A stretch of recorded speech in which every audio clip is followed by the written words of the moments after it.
qofka marka wuxuu ka faa'iideysanayaa isbeddelka qiimaha tusaale qof maanta oo dhan qatarta ka cabsanaya ama khasaare diida laguma talagelin short term investment marka daba qofka sidoo ku dooran karaa nooca maalgashi ee ku habboon mid ka fiican long term investment iyo short term investment markii laga hadlayo crypto investment saaxiibayaal muuqaalkii hore aan kaga hadlay sida uu qofku ku bilaabi karo crypto investment waxa ka soo laabatay su'aal taasoo ah mid ka fiican long term iyo short term muuqaalkan waxaan ku faaqay doonaa farqiga u dhaxeeya iyo mid walba qofka ku habboon ugu horeyn aan isla fahanno waa maxay long term waa maxay short term investment amdaas la fahanno sidoo kale maxay muhiim u tahay inaad fahantid labadooda farqiga u dhaxeeya long term investment marka laga hadlayo waa qofku inuu iibsado hantidaas waqti dheer u hayo hantidaas marka waqtiga dheer oo qofku sugaayo wuxuu ka sugayaa faa'iido xisaabta ama faa'iidada qofkaas uu sugaayo waxay ku beesgaraysan tahay long term investment oo ka bilowda sanad iyo wixii ka badan ilaa iyo 10 sano 15 sano dadka qaar 30 sano ay gaarsiiyaan laakiin 15 sano normal waa qofku marka waxa laga rabaa ilaa iyo intaas inuu sameeyo dulqaad faa'iidada waxa ka horeeya maalgashiga uu sameeyo inuu si tartiib u sameeyo hadhowna xilligaas uu faa'iido ku qaato si guud waxa leenahay marka qofku inuu iibsado hantidaasna uu waqti hayo kadibna uu iska galo ujeedadu waa maxay marka ujeedadu waxa waaye isbeddelka oo mustaqbalka sameyn karo maalgashiga qofku uu sameeyay tusaale qofkan inuu maalgashi long term ku sameeyay $5,000 15 sano kadibna ay noqoto $100,000 ama $150,000 waa midaas ujeedada weyn laga leeyahay aan isla fiirino faa'iidada long term investment qodobka koowaad waxa waaye stresska oo aad u yar walwalka iyo walbahaarka qofka haya inuu noqdo mid aad u yar maadaama qofkan oo maanta iyo bari uusan suuqa wax faa'iido ka rabin qodobka labaad qofkan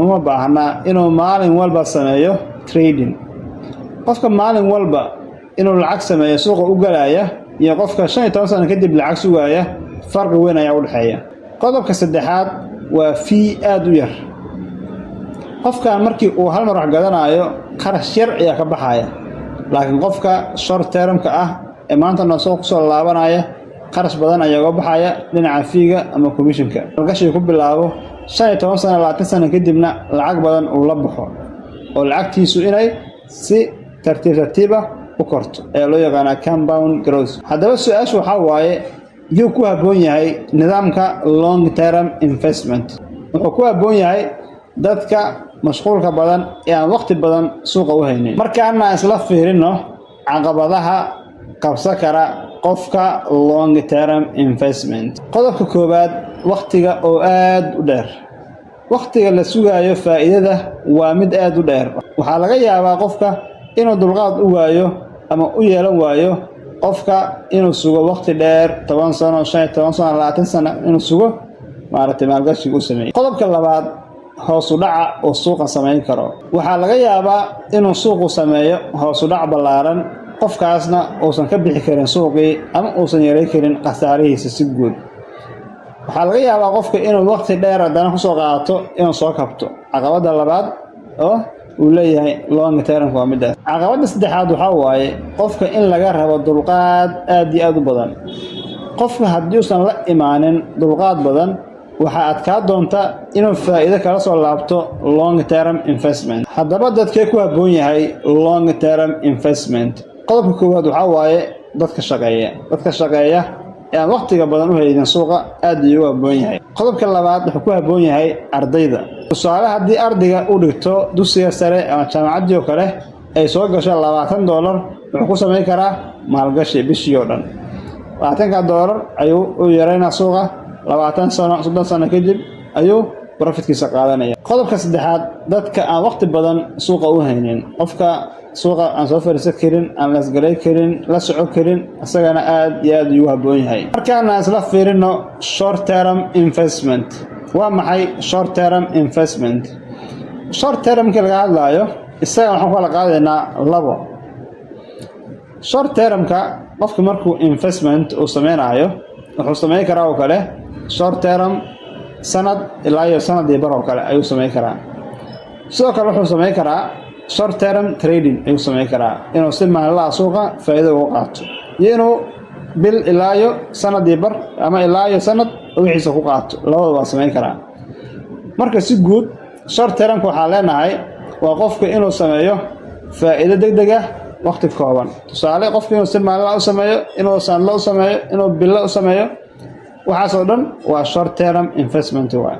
qofka marka wuxuu ka faa'iideysanayaa isbeddelka qiimaha. tusaale coin jooga $1 iyo bar inaad gadatid sanad iyo bar kadib ama sanad kadib coinkii oo jooga $5 ama $10 inaad iska gadid. qaabkaas ayaa ugu habboon tusaalaha ugu fiican ku sii karo. noocyada marka short term investmentiga waxaa ugu horeeya scalping, qofka inuu sameeyo scalping. sidoo kale waa qof ku dhifa ka dhaca suuqa usoo galaya. day trading ama intraday trading labadaba waa dhahaa qofka inuu si maalinlaha suuqa uga shaqeysto. inuu sameeyo swing trade wax ka badan 24 saacadood inuu ku jiro maalmo, isbuuc, 2 isbuuc inuu ku jiro. waxaa kaloo jira nidaam la yiraahdo position trading oo ah nidaam yacni ka waqti dheer swing trading. ujeedadu waxaa waaye in faa'iido laga sameeyo muddada gaaban ama dhaqaaqa gaaban ee suuqa sameeyayo. tusaale suuqan Chinese intuu bixinayo laga faa'iideysto, Chinese oo maartay daqiiqadaha laga faa'iideysto, Chinese isbuuclaha laga faa'iideysto, Chinese bilaha laga faa'iideysto, sidaas ay loo kala saaraa. haddii aan la fiirino faa'iidada short term investmentiga waa fursado badan. qofku wuxuu qaadan karaa fursad maalinle ah, fursad isbuucle ah, fursad bil ah ayuu qaadan karaa, meesha long term ku qofku sanado sugayo. qodobka labaad, qofku wuxuu sameyn karaa lacag degdeg ah. tusaale maanta haddii aan suuqan la soo galo $200-300 waan helo $20-30 waa lacag degdeg ah. haddii aan la soo galo 5,000 ama 10,000 waan helo $300-400 waa lacag weyn. qodobka saddexaad, qofku wuxuu ka faa'iideysan karaa volatility-ga suuqa. suuqan kor aadaya marna hoos aadaya ayuu ka faa'iideysan karaa short term ahaan. caqabadda haddii aan fiirino qodobka koowaad, riskiga ama khatarta qofka uu geli karo ayaa aad u badan. qodobka labaad, stress badan, walwal zaa'ida ayaa qofku geli karaa. qodobka saddexaad, waqti fara badan ayuu u baahan yahay si qofku analyze u sameeyo suuqa dhinacyo badan uga fiiriyo. qodobka afraad, qofku wuxuu u baahan yahay trading psychology. trading psychology-ga waa muhiim. haddii qofku uusan aqoonin trading psychology-ga iyo aqoonta trading-ka ah ku baaba'aya meesha. qodobka shanaad, fiiga ama commissionka laga qaadayo aad u badan. haddaba iyuu ku habboon yahay short term investment. qodobka koowaad waxaa waaye dadka waqtiga badan u haya suuqa. qodobka labaad, dadka leh xirfadda tradingka. qofka haddii uusan lahayn xirfadda tradingka ama uusan lahayn aqoonta tradingka kuma habboona inuu galo short term investment. sidoo kale wuxuu ku habboon yahay dadka aqbali kara riskiga ama khatarta ama leh risk appetite. qof maanta oo dhan khatarta ka cabsanaya ama khasaare diida laguma talagelin short term investment. markaana waxaan samayn doonaa isbarbardhig la xiriira long term iyo short term investment. haddii aan ka bilaabo long term investmentiga, riskiga qofku uu qaadan karo waa mid aad iyo aad u dhexdhexaad ah ama aad u yar. sidoo kale waqti yar ayaa qofka suuqa uga baxaya. qodobka saddexaad waa stresska oo aad u yar. qodobka afraad waa faa'iidadiisa oo ku xiran mustaqbal waqti dheer, 10 sano, 15 sano, 20 sano. qodobka nooxiga waxaa waaye fee aad u yar. fiiga qofka ka bixi kara waa mid aad u yar. qodobka ugu dambeeya, qofkan waxaa laga rabaa dulqaad fara badan ayaa laga rabaa. markaana haddii aan fiirino short term investment, qofka short term investmentiga ah riskiga uu geli karo waa mid aad u badan ama mid dhexdhexaad ayaan dhihi karnaa. waxaa looga baahan yahay qofkaas waqti badan inuu suuqa ku bixiyo. stresskiisa aad ayuu u badan yahay.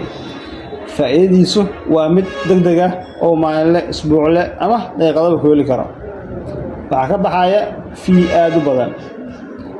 sidoo kale qofkan waxaa laga rabaa go'aan qaadasho degdeg ah maadaama uu suuqa saacado kooban ama waqti kooban uu ku jiro. haddaba qofka siduu ku dooran karaa nooca maalgashi ee ku habboon? intaadan dooran nooca maalgashi ee ku habboon waa inaad ka jawaabtaa su'aalahan. su-aasha koowaad waxaa waaye ma haysaa waqti badan oo suuqa uga shaqaysan kartid? haddii jawaabtaadu ay tahay waxaa kugu habboon short term investment. haddii jawaabtaadu tahay maya kuma habboona short term investment, waxaa kugu habboon long term investment. su-aasha labaad waxaa waaye ma leedahay dulqaad? haddii aad leedahay dulqaad waxaa kugu habboon nidaamka la yidhaahdo long term investment. haddii aadan lahayn dulqaad kuguma habboona long term investment, waxaa kugu habboon short term investment. su-aasha saddexaad ma aqbali kartaa khasaaraha? haddii jawaabtaadu waxaa kugu habboon nidaamka short term investment, kuguma habboona long term investment. su-aasha afaraad ee noo xigta waxaa waaye yoolkaagu ma yahay faa'iido degdeg ah? haddii ay jawaabtaadu tahay waxaa kugu habboon short term investment. haddii yoolkaagu uusan ahayn faa'iido degdeg ah, waxaa kugu habboon nidaamka long term investment. su-aasha u dambeeyda waxayna leedahay intee ayuu la egyahay ama gaarsiisan yahay heerka aqoonta ee u leedahay suuqan? haddii heerka aqoonta suuqan u leedahay uu yar yahay, waxaa kugu habboon long term investment. haddii heerka aqoonta u leedahay suuqan uu yahay mid fiican ama mid dhexdhexaad ah, waxaa kugu habboon short term investment. marka saaxiibayaal, si guud intaas ayaan kusoo koobaynaa.